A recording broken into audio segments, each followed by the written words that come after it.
জানিয়েছে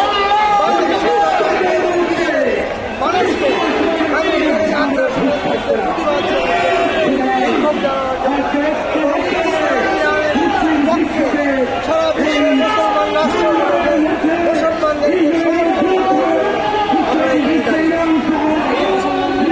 দুর্ভাগ্যজনকভাবে আজকের সমস্ত আরব দেশগুলো মূলত আরেকটা ইসরায়েল। কারণ যখন আরব দেশ দখল করা হয় ওসমানীয় খেলাফত ভঙ্গ করে, তখন এই ইঙ্গো মার্কিন ইসরায়েল উঠে পড়েছিল এবং ইসরায়েলের চাইতে বড় শত্রু মুসলমানদের আরব রাষ্ট্রগুলো, এই সৌদি আরব, এই আমিরাত, এই কাতার,